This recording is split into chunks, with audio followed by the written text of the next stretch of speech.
కాంతమ్మ మన ముందుకొచ్చి Sam 104, 105 recite చేస్తుంది. అందరికీ ప్రేజ్లో. నా పేరు కాంతమ్మ. నేను 9వ తరగతి చదువుతున్నాను. నేను కీర్తనలు 104 మరియు 105 చెప్తున్నాను. నా ప్రాణమ యెహోవాను సన్నతించుమ. యెహోవా నా దేవ, నీవు అధిక ఘనత వహించిన వాడవు. నీవు మహత్తరమైన ప్రభావమును ధరించున్నావు. వస్త్రం వల్ల వెలుగు నీవు కప్పుకొని ఉన్నావు. తెరను పరిచినట్టు ఆకాశ విశాలమును నీవు పరిచి ఉన్నావు. జలములలో ఆయన తన గదిలో దులము వేసి ఉన్నాడు. మేఘములను తనకు వాహనంగా చేసుకుని గాలి రెక్కల మీద గమనము చేస్తున్నాడు.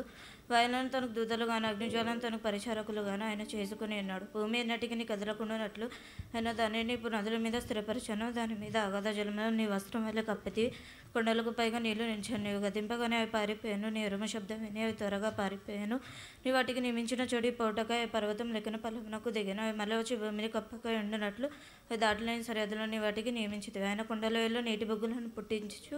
అవి మన్యంలో పరున అడవి జంతువులన్నిటికీ దామిచ్చును. వాటి వలన అడవి గాడిదలు దప్పి తీర్చుకుని వాటి అడ్డున ఆకాశ పక్షులు వాసము చేయను. కొమ్మల నడుమ విశ్రాదము చేయను. తన గదులలో నుండి ఆయన కొండలకు జలధారలను ఇచ్చును. నీ క్రియల ఫలము చేత భూమి తృప్తి పొందుచున్నది. పశువులకు గడ్డిని నల్లోపయోగకరములకు కూర మొక్కలను ఆయన మొలిపించుచున్నాడు. అందు మూలమున భూమిలో నుండి ఆహారమును నరుల హృదయమును సంతోషపెట్టు ద్రాక్షరసమును వారి ముఖములను మెరుగునిచ్చు తైలమును వారి నరుల హృదయమును బలపరచే ఆహారమును ఆయన పుట్టించుచున్నాడు. యెహోవా వృక్షములు తృప్తి పొందుచున్నవి. ఆయన నాటిన లెబనోను దేవదారు వృక్షములు తృప్తి పొందుచున్నవి. అచ్చట పక్షులు తమ గుళ్ళు కట్టుకున్నాను. అచ్చట సరళ వృక్షముల పైన కొంగలు నివాసము చేయుచున్నవి. గొప్ప కొండలను కొండ మేకలకును ఉనికి పట్లు కుందేలకును పండుల ఆశ్రయస్థానంలో ఋతువులను తెలుపుటకై ఆయన చంద్రుడిని నియమించాను. అస్తమయకాలం సూర్యునికి తన అస్తమయకాలం తెలియను.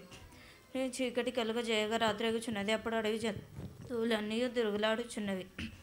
సింహపు పిల్లలు వేట కొరకు గర్జించుచున్నవి. తమ ఆహారం దేవుని చేతిలో నుండి తీసుకుని జూచుచున్నవి.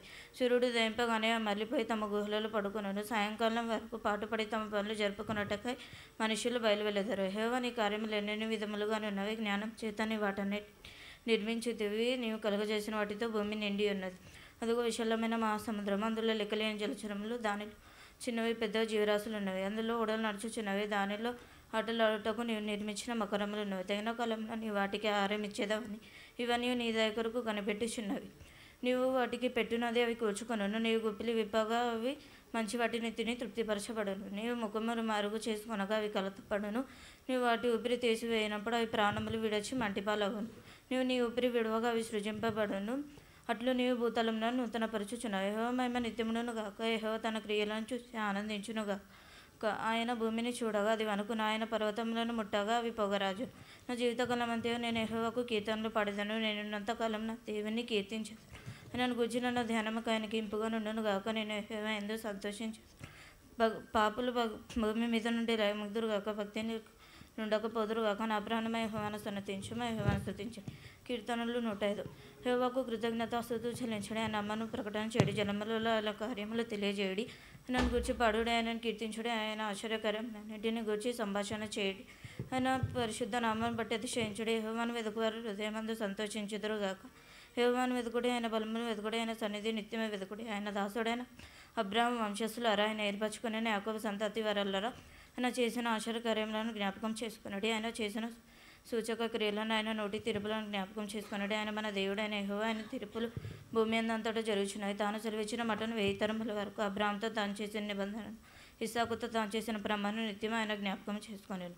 వారి సంఖ్య కొద్దిగా ఉండగాను ఆ కొద్ది మంది ఆ దేశమంతా పరదేశంలో ఉండగాను కొలబడిన స్వాస్థ్యముగా కానాను దేశం మీకు ఇచ్చేదనని ఆయన సెలవిచ్చాను. ఆ మాట యాకోబు కట్టడగాను ఇశ్రాయేలుకు నిత్య నిబంధనగాను ఆయన స్థిరపరిచి ఉన్నాడు.